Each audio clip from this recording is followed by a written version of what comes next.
ทีในโอกาสต่อไปขอเรียนเชิญคณะกรรมการผู้ต่างหน้าจากกระทรวงการเงินได้ให้เกียรติออกมาประจำหน้าที่เพื่อทำการออกเลขรางวัลขอเรียนเชิญสลากพัฒนา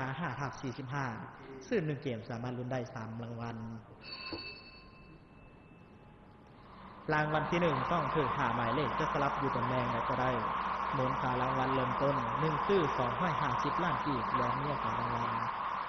สลากพัฒนา 5/45 หน่วยที่1ได้แก่หมายเลข23หมายเลข23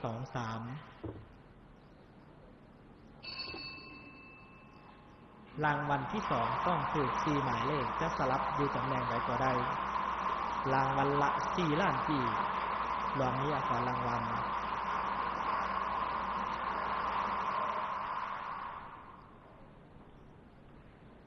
หน่วยที่2ได้แก่หมายเลข25หมายเลข25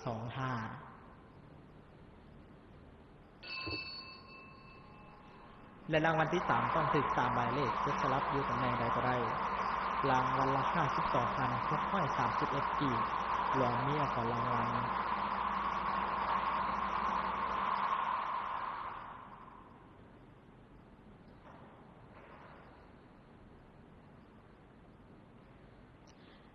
หน่วยที่3ได้แก่หมายเลข19หมายเลข19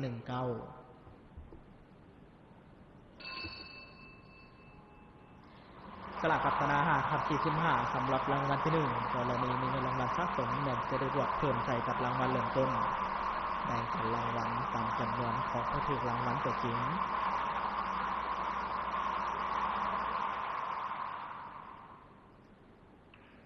หน่วยที่4ได้แก่หมายเลข12หมายเลข12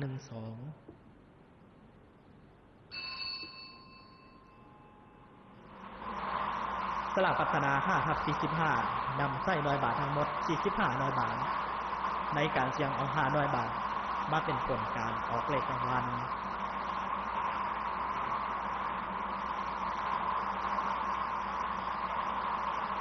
กำหนดการรับเอาเงินรางวัล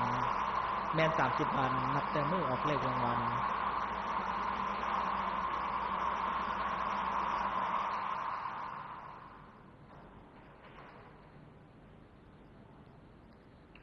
และหน่วยที่5ได้แก่หมายเลข07หมายเลข07ขอขอบใจน้ำคณะกรรมการการออกเลขรางวัลสลากพัฒนา 5/45 ก็ได้สำเร็จเป็นที่เรียบร้อยต่อไปแม่นจะได้ทวนคืนผลการออกเลขรางวัลให้บรรดาท่านได้รับทราบอีกครั้งผลการออกเลขรางวัลหวยพัฒนาประจำงวดที่74ออกครั้งวันที่1เดือนกรกฎาคมปี2024รางวัลเลข6ตัวได้แก่หมายเลข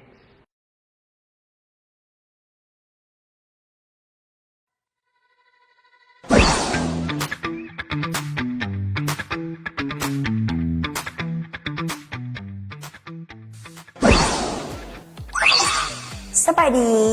เพื่อเป็นการคืนกำไรให้ลูกค้ามื้อนี้หวยแฮปปี้545มีโปรโมชั่นดีๆสำหรับลูกค้าที่ซื้อหวยแฮปปี้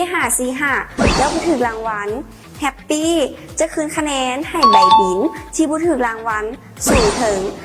200% ของราคาซื้อ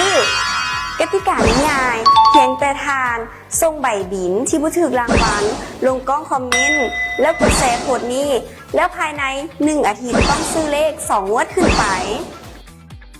สามารถเข้าร่วมกิจกรรมได้ที่เพจ Facebook Happy 545หรือว่าจะกดลิงก์ด้านลุ่มได้เลย